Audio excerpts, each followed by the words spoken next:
오늘 하나님께서 우리에게 주시는 말씀 누가복음 23장 32절로 39절까지의 말씀입니다. 누가복음 23장 32절로 39절까지의 말씀입니다. 제가 봉독합니다.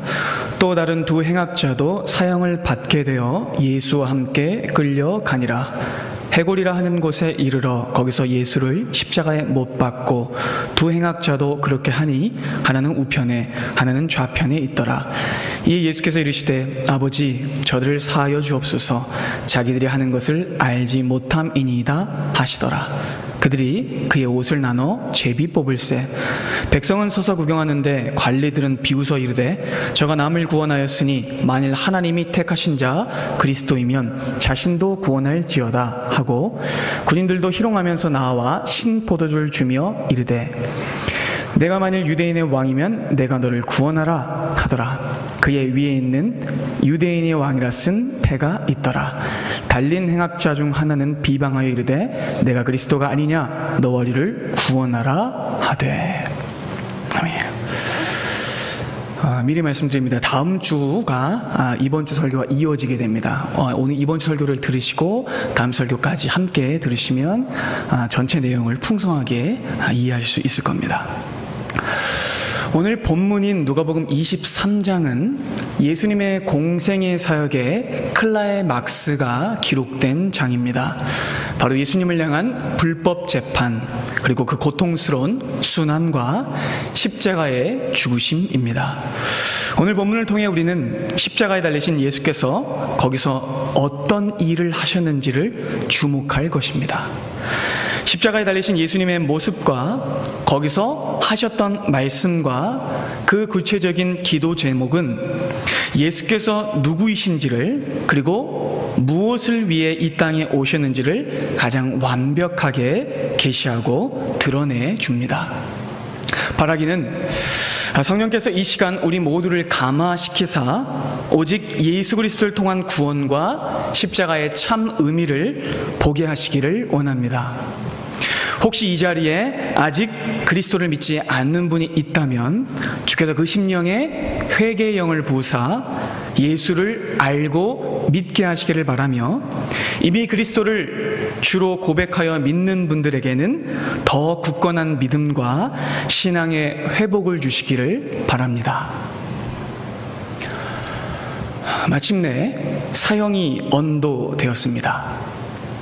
대제사장들과 서기관들의 추악하고 끈질긴 사형 요구에 의해서 예수님은 결국 유죄 판결을 받으셨습니다. 그 모든 과정은 불의했고 재판은 날치기였습니다. 그래서 대적들은 서둘러 예수님을 처형하려고 합니다. 예수님은 온몸이 피투성이가 되도록 매맞으셨고 갖은 치욕과 수모를 당하십니다. 이윽고는 죽음의 자리인 골고다로 올라가십니다. 특별히 예수님의 이 십자가 처형 장면에서 가장 두드러지는 것은 예수님을 둘러싸고 있었던 사람들의 반응이자 그들의 집단 광기였습니다. 사람들은 무언가에 홀린 듯이 뒤집어진 눈과 거친 입으로 온갖 조롱과 저주의 말들을 예수님께 쏟아붓습니다. 충격적인 장면이죠. 얼마 전 예수께서, 며칠 전이에요, 예루살렘에 입성하실 때 그들은요 이렇게 외쳤어요. 호산나 다윗 자손 예수여 우리를 구원하소서. 이렇게 종려나무 가지를 흔들면서 외쳤는데, 그랬던 모습은 간대없고 지금은 입에 담기도 어려운 저주와 비난의 말들을 아무 꺼리낌 없이 예수님께 퍼붓고 있으니 말입니다. 하지만 그 무자비한 조롱과 비난에도 우리 주님은 위축되지 않으십니다. 주님은 단 한순간도 초라하게 서 계시지 않고 묵묵히 죽음의 자리로 나아가십니다. 예수님은 골고다를 오르세요. 주님은 완전히 탈진하셔서 여러 번 쓰러지시죠. 그럼에도 제 몸을 돌보기는커녕 오히려 자기를 위해서 우는 여인들을 위로하세요.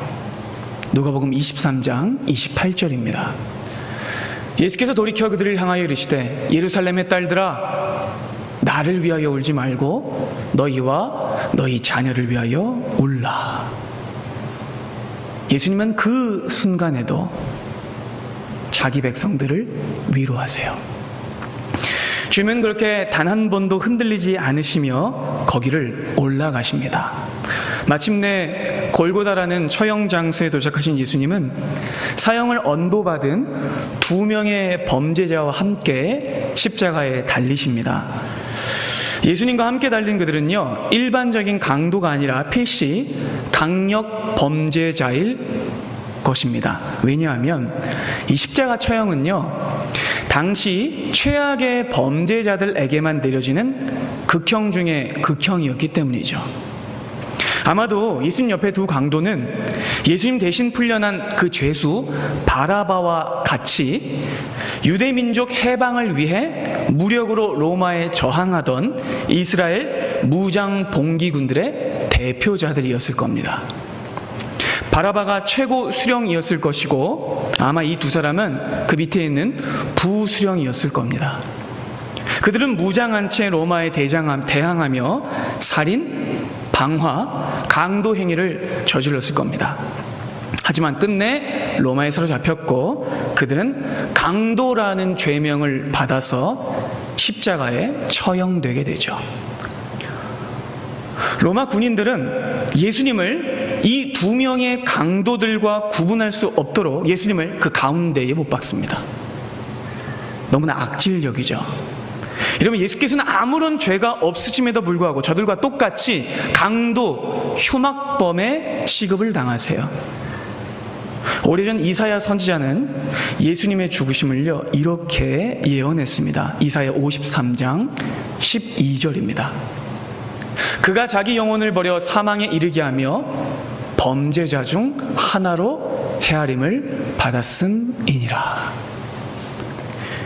또 이사야 선지자는 예수님의 처형을요 마치 눈으로 본 것처럼 이렇게 예언했습니다. 8절과 9절입니다. 그는 곤욕과 신문을 당하고 끌려갔으나 그 세대 중에 누가 생각하기를 그가 살아있는 자들의 땅에서 끊어짐은 마땅히 형벌받을 내 백성의 허물 때문이라 하였으리요. 그는 강포를 행하지 아니하였고 그의 입에 거짓이 없었으나 그의 무덤이 악인들과 함께 있었으며 부자와 함께 있었도다. 그렇게 이러면 예수께서는 흉악 범죄자 중에 하나로 취급받으시고 비참하게 십자가 처형을 당하십니다. 특히 여러분 이 십자가 형벌이 어떤 형벌인지가 매우 중요합니다. 여러분들 이미 담임 목사님의 설교를 통해서 십자가 형벌이 얼마나 고통스러운 형벌인지 잘 들으셨을 겁니다. 십자가 형벌은요 그 형벌을 받는 사람의 영혼과 육체 모두를 완전히 파괴시키는 가장 잔인하고 끔찍한 인류 최악의 형벌이었습니다. 특별히 여러분 이 십자가 형벌은요 유대인들에게 엄청난 의미를 가집니다. 그래서 예수님을 미워하던 유대 종교 지도자들은 예수님께 이 십자가 형이 확정되자 쾌재를 불러요. 왜냐하면 그 형벌이 나무에 달리는 형벌이기 때문입니다. 유대인들에게 여러분 이 십자가형은요 단순한 형벌의 한 형태가 아닙니다. 그들에게 이 십자가형은 가장 저주받은 형벌로서 나무에 달린다는 것은 하나님으로부터 끊어져서 신의 외면과 저주를 받은 자라는, 말하자면 지옥의 낙인 같은 것이 없습니다. 신명기 21장을 함께 보겠습니다. 사람이 만일 죽은 죄를 범함으로 내가 그를 죽여 나무 위에 달거든 그 시체를 나무 위에 밤새도록 두지 말고 그날에 장사하여 내 하나님 여호와께서 내게 기업으로 주신 땅을 더럽히지 말라. 나무에 달린 자는 하나님께 저주를 받았음이니라. 여러분 보세요. 유대인들에게 나무에 달려 죽는다는 것은 하나님의 심판과 저주를 받았다는 직접적인 선언입니다. 그들은 나무에 달려 죽은 자는요 내생을 보장받지 못하고 바로 지옥에 떨어진다고 믿었어요. 구약에서는 여러분 나무에 달려 죽은 자가 얼마나 저주받았는지가 자주 사건으로 기록되어 있는데, 여호수아 10장을 보면 여호수아가 이스라엘을 대적하던 가나안에 있는 이 5왕을 나무에 달아서 죽이는 장면이 등장합니다. 그러니까 하나님을 대적하고 여호와의 군대를 대적한 이방 왕은 나무에 달려서 하나님의 저주를 받아 죽어요. 또 에스더서에도 나무에 달려 죽은 사람이 등장합니다. 유대 민족을 몰살시키려고 큰 장대나무를 준비했던 사람, 바로 아하수에로의 신복이자 페르시아 제국의 총리였던 하만입니다. 여러분, 이 하만은 모르드게와 이스라엘 백성에게 억하심정과 살의를 품고는 유대 민족을 전멸시키려고 하죠. 그가 얼마나 적대감을 품었냐면 무려 20m가 넘은 장대를 준비해가지고 거기에 모르드게를 달아서 죽이려고 했어요. 그러나 하나님의 역전케 하심으로 하만은 도리어 자기가 그 장대에 달려 죽습니다. 이스라엘 백성들 사이에서 전해 내려오는 부림절, 그 부림절의 전설적인 승리의 이야기죠. 나무에 달려 죽을 뻔했던 저주의 처지를 하나님이 뒤집으셔서 원수에게 저주를 내리신 거예요. 이렇게 여러분, 다양한 역사적 사건들을 통해 이스라엘 사람들은 언제나 대적들이 나무에 달려 죽었어요. 원수들이요. 그러니까 나무에 달려 죽는 대적들을 볼 때에 그것을 하나님으로부터 끊어지는 최악의 저주이자 심판으로 인식한 것이죠. 그래서 여러분, 유대 종교 지도자들은 예수님을 나무 형틀인 이 십자가에 달아 죽이려고 그렇게 애를 쓴 거예요. 그렇게 되면 예수님은 하나님의 저주를 받은 자로 낙인 찍히게 되고, 예수님을 따르던 제자 집단은 급속도로 해체되고 와해될 것이기 때문입니다. 예수님이 십자가에 만약에 달리시게 된다면 예수님은요, 더 이상 하나님이 보낸 사람이 아니에요.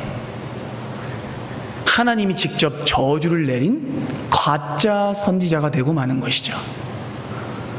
여러분, 그래서 나무에 달려 죽는다는 것은 이렇게 무시무시한 의미가 있는 것이죠. 실제로 여러분, 이스라엘 안에 이 인식이 얼마나 강했는가 하면, 아무리 조국의 해방을 위해 목숨 바쳐 독립운동을 펼쳤던 민족 투사라고 할지라도 그가 잡혀서 죽었던 사형 방식이 십자가형이면 백성들은요, 그의 공적을 전혀 인정하지 않고 그를 매장시켰어요. 왜요? 나무에 달려 죽었기 때문입니다. 아무리 명예롭고 위대한 업적을 가진 호국의 영웅도 나무에 달려 죽으면 그 사람은 즉시 모든 명예와 공적을 거부당하고 순식간에 영웅에서 저주받은 자로 추락해요. 충격적이죠, 여러분. 이같이 철두철미한 율법 인식을 통해서 그것을 사용해 유대 종교 지도자들은 예수님을 완전히 유대 사회에서 매장시켜버리고 지워버리려고 했던 거예요. 하지만 예수께서는 저들의 그 악독한 의도마저 개의치 않으시죠. 그리고 실제로 예수께서는 그 모든 수치와 저주를 다 감당하십니다.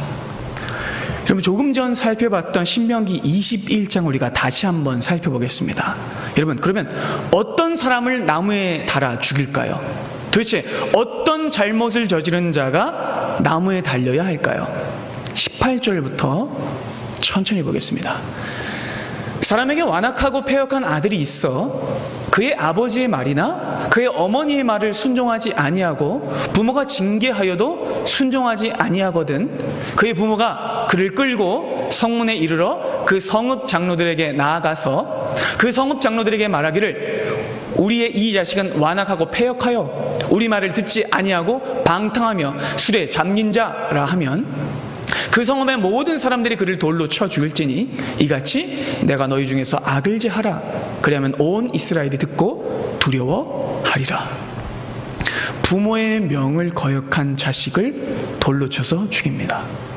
그리고 그 바로 다음에 이어지는 말씀이 바로 이 말씀이에요. 22절과 23절입니다.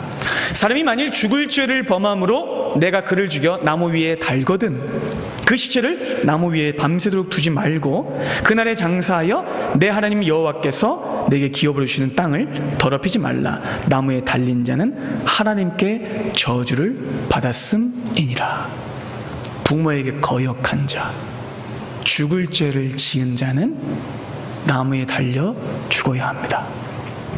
그렇다면 여러분, 본질적으로 한번 생각해 보죠. 죽을 죄란 뭘까요?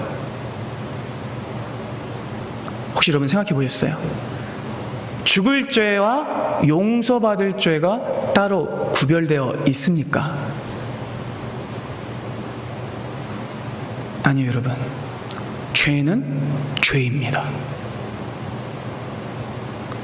모든 죄가 죽을 죄입니다. 성경은 분명히 말씀합니다.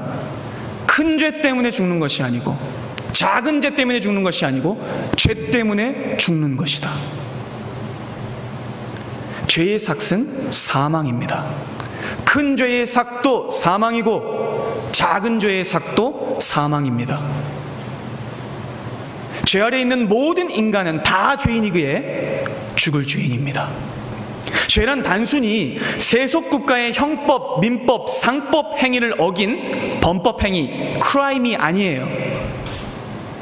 성경이 말하는 죄는 언제나 sin입니다. sin. 하나님을 떠났기 때문에 인간이 처한 원죄, 그 아래에 있는 모든 죄악 행위와 인간이 처한 심판의 근본적인 상태, 그것이 죄입니다. 법 없이도 산다고요? 살아생전에 선하게 살면 죽어도 천국 간다고요? 아니요, 여러분. 절대 그럴 수 없습니다. 아무리 훌륭한 양심과 선의를 가진 사람이라고 할지라도 그의 행위가 그를 구원할 수 없어요. 모든 사람은 하나님을 떠났기 때문에 아버지의 명을 거역했기 때문에 다 죽을 죄인입니다. 아멘 하셔야 됩니다, 여러분. 모두가 나무에 달려 죽을 죄인인 것이죠. 여러분 깨달아지십니까? 하나님의 어미하신 율법에 의하면 불순종한 자녀인 우리 모두가 다 나무에 달려 죽어야 하는 것이죠. 우리는 아버지께 악을 행한 불순종의 자식이며 방탕하여 아버지를 떠났기 때문에 돌에 맞고 나무에 달려 죽어 마땅합니다. 생명이신 하나님을 자기 발로 떠나 자기가 생명의 주인이라고 생각한 우리 모두는 불순종의 자녀입니다. 그리고 그 불순종의 자녀를 기다리고 있는 것은 죄의 삭신 저주와 죽음과 심판뿐입니다. 그러니 여러분, 이 신명기 21장의 말씀은요, 자녀에 대한 부모의 절대적 통제권이나 자녀 즉결 처분법에 대한 말씀이 절대로 아닙니다. 이 말씀에 근거해서 자녀를 자기 마음대로 생사여탈권을 질 수 있다는 뜻이 절대로 아닙니다. 애초에 여러분, 우리 모두는요, 육신의 부모에게 순종할 능력조차 없습니다. 지금까지 나는 단 한 번도 부모님 명을 어역해 본 적이 없다. 한번 손 들어보세요, 여러분. 저 역시 그렇습니다. 여러분, 우리는 육체의 부모에게도 순종할 능력이 없어요. 여러분, 그러니 하나님 앞에는 어떨까요? 하나님 앞에는 더 불순종한 비참한 죄인일 수밖에 없습니다.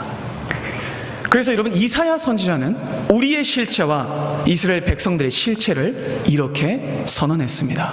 이사야 1장입니다. 하늘이여 들으라, 땅이여 귀를 기울이라. 여호와께서 말씀하시기를 내가 자식을 양육하였거늘 그들이 나를 거역하였도다. 소는 그 임자를 알고 나귀는 그 주인의 구유를 알건만은 이스라엘은 알지 못하고 나의 백성은 깨닫지 못하는도다 하셨도다. 슬프다, 범죄한 나라여, 허물진 백성이여, 행악의 종자여, 행위가 부패한 자식이로다. 그들이 여호와를 버리며 이스라엘의 거룩하신 이를 만홀히 여겨 멀리하고 물러갔도다. 여러분, 다시 한번 강조합니다. 신명기 21장의 이 말씀은 나무에 달린 자만이 저주를 받은 자라는 뜻이 아니라 하나님 앞에 불순종한 모든 사람은 다 나무에 달려 죽어야 한다는 예외 없는 심판과 형벌의 선고인 것입니다. 하지만 유대 종교 지도자들은 이 사실을 몰랐죠. 그들은 다만 율법 문자주의와 형식주의에 빠져 저주라는 표현 하나에만 눈이 멀어 예수님을 사회적 불명예자로 낙인 찍는 데 사용하려고 이 말씀을 아전인수한 것이죠. 여러분, 그들은 이 말씀의 진의를 전혀 알지 못했어요. 그렇다면 여러분, 나무에 달려 죽어야 하는 사람은 누구입니까? 다만 무장봉기군의 수장입니까? 아니면 특수 정치범만 그렇게 죽어야 합니까? 그도 아니면 연쇄살인범만 그렇게 죽어야 하나요? 아니요. 나무에 달려 죽어야 하는 자는 바로 하늘아버지를 거역한 우리 모두입니다. 아멘 되십니까, 여러분? 사도 바울은 우리 모두가 이 죄악을 저질렀고 아무도 이 형벌에서 벗어날 수 없다고 선언합니다. 로마서 3장입니다. 그러면 어떠하냐? 우리는 나으냐? 결코 아니라. 유대인도 헬라인도 다 죄 아래에 있다고 우리가 이미 선언하였느니라. 아멘. 기록된 바 의인은 하나도 없나니, 하나도 없으며 깨닫는 자도 없고 하나님을 찾는 자도 없고 다 치우쳐 함께 무익하게 되고 선을 행한 자는 없나니 하나도 없도다. 그리고 여러분, 마침내 23절은 이렇게 공포합니다. 모든 사람이 죄를 범하였음에 하나님의 영광에 이르지 못하더니. 여러분, 성경은 모든 사람이 하나님 앞에 죄인이기에 나무에 달려 죽어 마땅하다고 선언합니다. 그런데 지금 누가 나무에 달리십니까? 예수께서 나무에 달리십니다. 온 세상에 홀로 죄 없으신 예수께서, 하나님 말씀에 단 한 번도 불순종하지 않으신 예수께서 나무에 달리십니다. 부당합니다. 억울하셔야 마땅해요. 그런데 예수께서는 이마저도 순종하세요. 도대체 무슨 이유 때문입니까? 갈라디아서 3장은 예수께서 나무에 달리신 이유를 이와 같이 위대하게 선언합니다. 그리스도께서 우리를 위하여, 아멘, 저주를 받은 바 되사 율법의 저주에서 우리를 속량하셨으니 기록된 바 나무에 달린 자마다 저주 아래에 있는 자라 하였음이라. 그리스도께서 나무에 달리신 이유가 무엇 때문이라고요? 우리를 위하여 저주를 받으신 것입니다. 예수께서는 저와 여러분들의 그 저주를 대신 받기 위해, 내가 받을 심판을 대신 받기 위해 나무에 달리신 것이죠. 그렇게 예수께서는 오롯이 홀로 그 모든 저주와 형벌을 감당하십니다. 골고다 위에서 아무런 불평도, 아무런 의심도, 아무런 불순종도 없이 남김없이 우리의 저주를 다 가져가세요.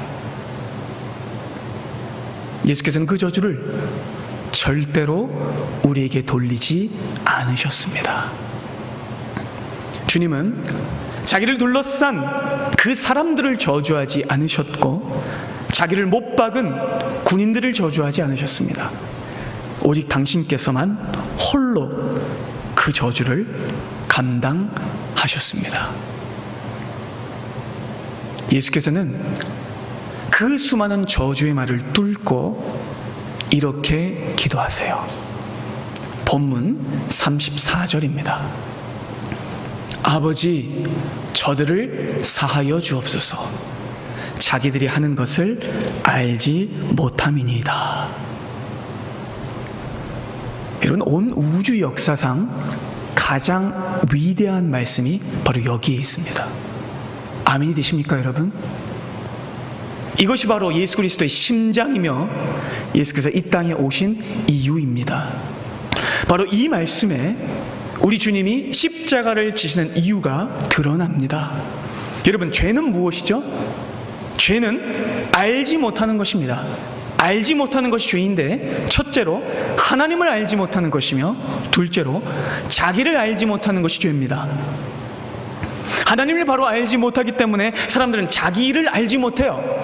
그리고 자기를 알지 못하기 때문에 자기가 하는 일이 어떤 의미가 있는지도 몰라요. 그러니 당연히 자기가 죽어가고 있는지도 모르고 이미 죽어 있는 것도 모르죠. 이것이 죄입니다. 예수님을 둘러싼 그 사람들은요, 자신들이 죄인인 줄을 모르고 있어요. 자신들이 도대체 무슨 일을 저지르고 있는지 모르고 빽빽 소리만 지르고 있습니다. 죄의 당사자들이 10번, 100번 나무에 달려 죽어 마땅한 그 죄인들이 말도 안 되게 홀로 순종하신 예수님을 조롱하고 있어요. 요한복음 1장은 인간의 이 눈먼 행위에 대해 이렇게 말씀합니다. 참빛 곧 세상에 와서 각 사람에게 비추는 빛이 있었나니 그가 세상에 계셨으며 세상은 그로 말미암아 지은 바 되었으되 세상이 그를 알지 못하였고 자기 땅에 오매 자기 백성이 영접하지 아니하였으니. 사람들은 빛이신 예수님을 못 알아봐요. 조롱합니다. 그리고 그 십자가 밑에 있었던 군인들은 예수님의 옷을 제비 뽑아서 나눠 가져요. 여러분, 우리는 흔히들 중세시대 때 어떤 성화들을 봐서 예수님의 하체를 가린 천이 하나 있었을 거라고 생각하는데 아니에요, 여러분. 예수님은요, 실오라기 하나 걸치지 않은 완전한 나신의 모습으로 죽으셨어요. 완전히 벌거벗으신 몸으로, 가장 수치스러운 몸으로 그 모든 치욕과 저주를, 우리가 받아야 할 그 저주를 우리의 벌거벗은 모습으로 받으셨습니다. 무엇 때문일까요? 바로 그 모습이 하나님 앞에 벌거벗은 우리의 모습이기 때문입니다. 그 모습으로 죽으셔야만 우리의 벌거벗은 수치를 감당하실 수 있기 때문입니다. 그 옛날 범죄한 아담의 모습이죠. 예수께서는 아담 안에서 함께 죄를 범한 우리를 위해 첫째 아담이 그 발가벗은 모습으로, 바로 그 모습으로 십자가에 달리사 우리의 모든 수치를 대신 뒤집어 쓰시고 죽으신 것입니다. 사도 바울은 이 위대한 진리를 고린도전서 15장에서 이렇게 선포합니다. 사망이 한 사람으로 말미암았으니 죽은 자의 부활도 한 사람으로 말미암는도다. 아담 안에서 모든 사람이 죽은 것 같이 그리스도 안에서 모든 사람이 삶을 얻으리라. 아멘. 예수께서는 우리를 깨끗게 하시기 위해 우리가 받아야 할 저주와 조롱과 형벌과 죽음을 다 당하셨습니다. 남김없이 모두 자기의 육체로 받아내셨어요. 하나님으로부터 끊어지는 그 최악의 고통과 형벌을 저와 여러분들을 살리기 위해 홀로 받으셨습니다. 이사야 53장 5절과 6절입니다. 우리 함께 고백합니다. 그가 찔림은 우리의 허물 때문이요 그가 상함은 우리의 죄악 때문이라. 그가 징계를 받음으로 우리가 평화를 누리고 그가 채찍에 맞음으로 우리는 나음을 받았도다. 우리는 다 양 같아서 그릇 행하여 각기 제 길로 갔거늘 여호와께서는 우리 모두의 죄악을 그에게 담당시키셨도다. 아멘. 여호와께서는 우리 모두의 죄악을, 우리 모두의 수치를, 우리 모두의 죽음을 예수께 떠넘기셨습니다. 그래서 주님께서는 그 죽음의 순간에도 이렇게 기도하신 것이죠. 아버지, 저들의 죄를 용서하여 주시옵소서. 자기들은 무슨 짓을 저지르고 있는지 모릅니다. 여러분, 그런데도 어떻게 무리들은 반응하죠? 그치지 않고 예수님을 계속해서 조롱해요. 35절입니다. 백성들은 서서 구경하는데 관리들은 비웃어 말합니다. 저가 남을 구원하였으니 만일 하나님이 택하신 자 그리스도면 자기도 구원할지어다. 대제사장들과 서기관들이 예수님을 비웃어요. 남은 구원하면서 자기는 구원하지 못한다고 조롱합니다. 근데 여러분, 이 조롱은 여기서 끝나잖아요. 두 번째 조롱이 또 따라오는데, 이번에도 또 한 무리가 예수님을 조롱하는데 그들은 로마 병정들입니다. 37절, 그들은 신포도주를 들이대면서 낄낄댑니다. 네가 만일 유대인의 왕이면 네가 너를 구원해봐라. 두 번째 조롱입니다. 여기서도 조롱은 끝나지 않아요. 세 번째 조롱이 잇따르던데, 이번에는 예수님의 옆에 매달린 그 행악자까지도 조롱해요. 자신도 같은 처지에 있으면서 예수님을 비방합니다. 39절, 달린 행악자 중 하나는 비방하여 이르되 네가 그리스도가 아니냐, 너와 우리를 구원하라. 주님께서는 자기 백성들을 위해서 모든 수치와 저주를 감당하며 기도하시고 계신데 대적들은 봐주지 않아요. 계속해서 저주합니다. 예수님의 기도 후에 닥쳐오는 여러분, 이 세 번의 조롱은요, 놀랍게도 소름 끼치게도 예수님이 공생의 전에 광야에서 받으셨던 사탄의 세 번의 시험과 동일합니다. 그때도 예수님은 기도하셨는데 기도하신 후에 이 마귀의 사면속 시험을 당하셨어요. 예수님은 공생의 사역의 끝 지점에서 시작 지점의 때에 받으셨던 시험과 동일한 시험을 다시 한번 받으시는 거예요. 광야에서 예수님을 넘어지게 하려고 했던 그 사탄은 골고다로 또다시 찾아오는 거예요. 그래서 예수님을 시험합니다. 사탄은 사람들의 입을 빌어서 조롱하죠. 그 십자가 감당하지 말라고, 하나님을 거역하라고, 그 고통을 팽개치고 스스로 구원하고 십자가에서 내려오라고. 처음 인간을 불신하게 하고 죄를 지어 실패하게 하게 한 뱀의 목소리는 또다시 예수님께 찾아와 하나님을 불신하라고, 자기 백성들을 향한 대속을 망치라고 비웃음소리로 찾아와 골고다를 물들입니다. 무서운 장면이죠. 자칫 잘못하면 예수께서 지금까지 해오신 사역이 무위로 돌아갈 수 있어요.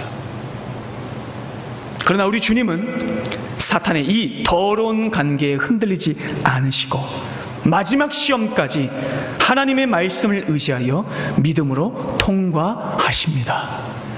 3년 전 광야 시험을 하나님의 말씀으로 이겨내신 것처럼 이번에도 우리 예수께서는 하나님의 말씀을 의지하여 이겨내십니다. 그리고 그 승리는 예수님의 침묵으로 나타나죠. 비록 그 모습이 세상 사람들의 모습이 보기에는 초라하고 비참해 보였을지라도 여러분, 그것은, 그 침묵은 가장 완벽한 승리의 선언이었습니다. 진정한 구원이었습니다. 예수께서 십자가에 달려 저주와 모욕과 수치와 형벌을 당하신 이유는 주님께서 죄인이기 때문이셨기 아니고 힘이 없기 때문도 아니었습니다. 그것은 오직 하나님 아버지의 뜻을 따라 자기의 목숨을 우리에게 대속물로 주기 위함이었습니다. 그리고 우리 예수께서는 그 마지막 순간에도 하나님 아버지께 기도하십니다. 아멘이 되십니까, 여러분? 무엇을 위해, 누구를 위해 기도하셨죠? 자기를 위하여? 아니요. 예수께서는 그 순간에도 고난당하는 자신이 아니라 우리를 위해 기도하셨어요. 이사야 53장 12절은 예수님의 기도를 예언했습니다. 그러나 그가 많은 사람의 죄를 담당하며 범죄자를 위하여 기도하였느니라. 아멘. 주님, 우리를 위해 기도하셨습니다. 사랑하는 여러분, 그 기도가 있었기 때문에 지금 우리가 있습니다. 예수께서는 자신의 최면이나 육적인 고통이나 영적인 수치는 중요하지 않았어요. 예수께서는 우리를 위해 그 모든 고통과 수치를, 저주와 죽음을 다 감당하셨습니다. 비록 사람들은 에이, 무슨 죽는 게 신이야, 무슨 죽는 게 메시아야 라고 무지한 말로 떠들어댈지 모르지만, 그러나 이제 우리는 압니다. 무엇을요? 날 위해 나의 저주를 대신 받으신 예수만이 나의 생명의 주인 되신다는 사실을요. 날 위해 내 죽음을 대신 당하신 예수만이 나의 아버지가 되신다는 사실을요. 우리가 사나 죽으나 의지해야 할 유일한 구원자, 그분은 예수 그리스도이십니다. 그래서 히브리서의 저자는 히브리서 12장에 이렇게 말씀합니다. 믿음의 주여 또 온전케 하시는 이인 예수를 바라보자. 그는 그 앞에 있는 기쁨을 위하여 십자가를 장으사 부끄러움을 개의치 아니하시더니 하나님의 보호자 우편에 앉으셨느니라. 여러분, 예수께서 바라보시던 기쁨은 어떤 기쁨일까요? 자기 자녀를 구출하는 기쁨입니다. 저와 여러분들을 살리는 구원의 기쁨입니다. 그 구원의 기쁨이 예수님이 받으신 수치보다 큽니다. 그러니 그분은 진정한 하나님이시고 진정한 구원자이시고 진정한 아버지인 것이죠. 믿으십니까? 사랑하는 여러분, 그러니 고통의 시간을 지날 때, 눈물의 골짜기를 지날 때 예수를 바라보십시오. 십자가에 달리신 예수께서 어떻게 그 모든 고난을 이기셨는지, 주님은 하나님을 바라보셨기에 시험에서 승리할 수 있으셨습니다. 우리가 구원 얻는 길은 오직 십자가에 달린 예수 그리스도의 희생과 그의 입술에서 나온 중보 기도뿐입니다. 그의 기도로 인해 우리는 용서받았고 그의 희생으로 인해 우리는 생명을 얻었습니다. 여러분, 예수께서는요, 십자가에 오르시기 전에 자신을 그렇게 생명 걸고 따를 것이라고 자신만만했던 제자들이 다 자기를 떠날 줄 아셨어요. 그런데도 베드로는 득이양양해서 예수님, 다 예수님 버려도 저는 버리지 않을 거예요, 기고만장했죠. 근데 예수님은 가슴 아파하세요. 그래서 22장 31절에 이렇게 말씀하시죠. 시몬아, 시몬아, 봐라. 사탄이 너희들을 밀가루듯이 타려고 나에게 요구했지만, 그러나 내가 너를 위하여 너의 믿음이 떨어지지 않기를 기도했다. 그러니 돌이킨 후에 너의 형제를 굳게 하여라. 여러분, 베드로가 넘어졌지만 다시 일어날 수 있었던 이유가 어디에 있었을까요? 그의 능력? 그의 자신감? 그의 신분? 아니에요. 예수께서 그를 위해 기도하셨기 때문에 그는 회복될 수 있었습니다. 그래서 그 은혜와 사랑을 경험한 베드로는 성령을 받은 후에 예수 그리스도의 속량을 비로소 깨달아 이렇게 외쳤죠. 베드로전서 2장입니다. 여러분, 여기에 예수께서 하신 모든 사역의 내용이 깊이 담겨 있습니다. 우리 함께 읽겠습니다. 그는 죄를 범하지 아니하시고 그 입에 거짓도 없으시며 욕을 당하시되 맞대어 욕하지 아니하시고 고난을 당하시되 위협하지 않으시고 오직 공의로 심판하시는 이에게 부탁하시며 친히 나무에 달려 그 몸으로 우리 죄를 감당하셨으니 이는 우리로 죄에 대하여 죽고 의에 대하여 살게 하려 하심이라. 그가 채찍에 맞음으로 너희는 나음을 얻었나니 너희가 전에는 양과 같이 길을 잃었더니 이제는 너희 영혼의 목자와 감독 되신 이에게 돌아왔느니라. 아멘. 여러분, 예수님의 기도가 우리를 살립니다. 그리고 여러분, 승천하사 하나님의 아버지의 보호자 우편에 앉아 계신 예수께서는 지금도 여전히 변함없이 우리를 위해 기도하고 계십니다. 히브리서 7장입니다. 예수는 영원히 계심으로 그 제사장 직분도 갈리지 아니하느니라. 그러므로 자기를 힘입어 하나님께 나아가는 자들을 온전히 구원하실 수 있으니 이는 그가 항상 살아계셔서 지금도 그의 성도를 위하여 간구하고 계심이라. 아멘. 지금도 예수께서는 저와 여러분들을 위해 기도하고 계신 줄 믿습니다. 그 십자가에서도 저주와 죽음을 감당하시며 우리를 살리기 위해 기도하신 예수께서는 지금도 변함없이 하나님의 보좌 우편에서 우리를 위하여 기도하고 계신 줄로 믿습니다. 사랑하는 여러분, 여러분들의 구원은 무엇으로 말미암았습니까? 여러분 자신의 신념? 아니면 신앙적 공적? 아니면 종교적 행위에서 왔습니까? 아니요, 절대로 아닙니다.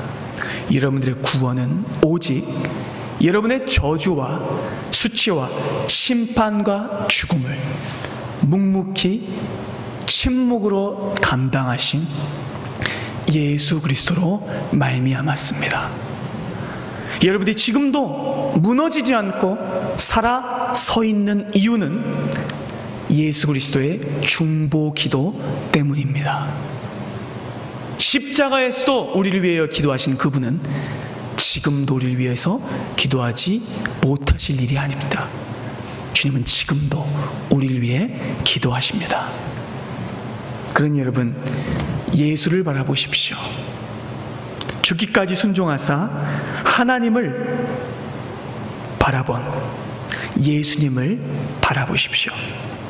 괴로울 때, 무너질 때, 마음속에 의심과 원망이 찰 때 십자가에 못 박히신 예수님을 바라보십시오.